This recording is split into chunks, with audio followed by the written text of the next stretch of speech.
ওই ঢাকার শহরে আগুনের ভেতরে কান্নার আওয়াজ তুমি দেখার পরেও কেন একটু চিন্তা করো না?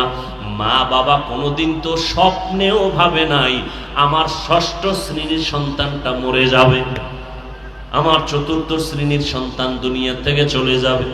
ওই সন্তানগুলো কখনো ভাবে নাই বাবার একাই বাপ্পু দোয়া করিও আমি লেখাপড়া করে ডাক্তার হব, ইঞ্জিনিয়ার হব। কিন্তু আমার মালিকের আদালতে হিসাব মিলানো হয়ে গেছে, দুনিয়া থেকে চলে যাবে, ডাক্তার আর হতে পারবে না, ইঞ্জিনিয়ার হতে পারবে না, মা বাবা চোখের পানি ধরে রাখতে পারে না।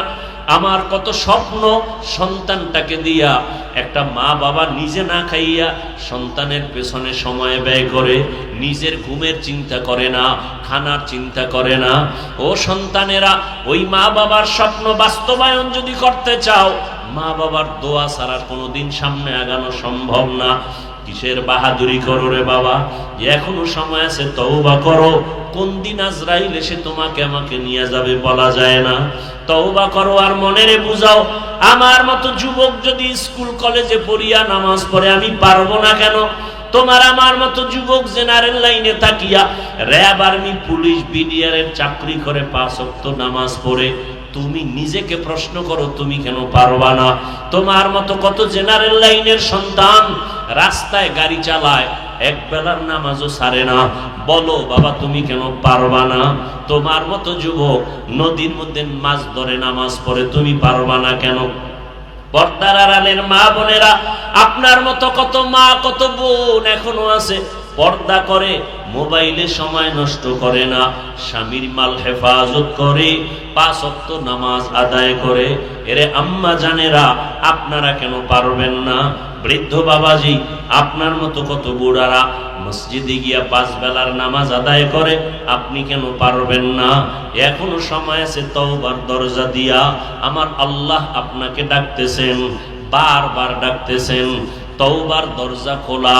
আল্লাহকে যদি বলার মতো বলতে পারেন, ও আল্লাহর বান্দারা, আজ এখানে বসে বয়ান শুনতেছেন, আগামীকাল এই টাইম পর্যন্ত সুস্থ থাকার গ্যারান্টি আসেনি?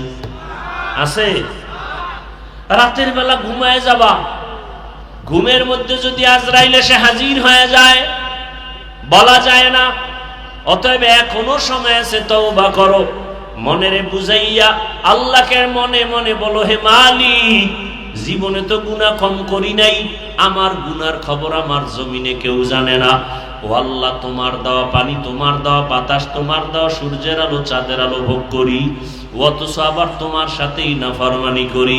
কত নামাজ ছাড়লাম, রোজা ছেড়ে দিলাম, দাড়ি কাটলাম, বেপরদায় চললাম, মা বাবার সাথে কত বেয়াদবি, শিক্ষকের সাথে কত বেয়াদবি, ওলামায়ে কেরামের সাথে কত বেয়াদবি।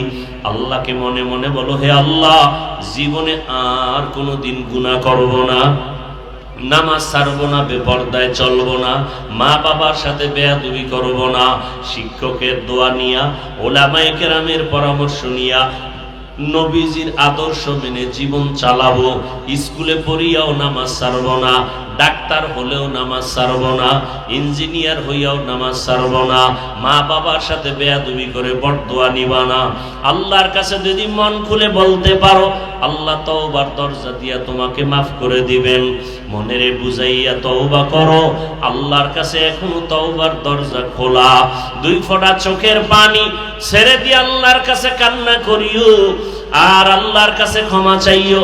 আল্লাহ তাআলা বলেন, ও বান্দা, তুমি যখন চোখের পানি ছেড়ে আমি আল্লাহকে আল্লাহ বলে ডাক দিবা, আমি আল্লাহ তোমার চোখের পানির কারণে জাহান্নামের আগুনকে হারাম করে দিব। জানি না কার কপাল খারাপ আর কার ভালো। নবীজির সামনে এত বয়ান শুনিয়া আবু জাহাল কালেমা পড়ে নাই, আর ওমরের মতো বান্দা নবীকে জবাই করতে গিয়া কালেমাওয়ালা হয়ে গেছে। এর নাম হলো হেদায়াত। আবু জাহাল নবীকে দেখলো, বয়ান শুনলো, কালেমাওয়ালা হলো না, আর 27 বছর বয়সে ওমর রসুলকে জবাই করতে গিয়া কালেমাওয়ালা হয়ে গেল। যেই ওমরের নাম আজও শুনলে মানুষ ভয় পায়। কেউ যদি ঘুমের সময় ডান হাতের এই শাহাদাত আঙ্গুল দিয়া নিজের বুকের উপরে ইশারায় লেখে ওমর, আইন মিম রা ওমর, এটা যদি লেখা কেউ ঘুমায়, ঘুমের মধ্যে খারাপ স্বপ্ন আর জীবনে দেখবে না। এবার বুঝো ওমর নামটার অ্যাকশন কত। 27 বছরের যুবক তরবারি নিয়ে দৌড়ায় রসুলকে হত্যা করবে, সেই ওমর কালেমাওয়ালা হয়ে গেল। শয়তান ওমরকে ভয় পায়, এর নাম কফাল। আর আবু জাহাল 13 বছর রসুলকে দেখলো, বয়ান শুনলো, কালেমা তো পড়লই না, বরং বিরোধিতাই করে গেল।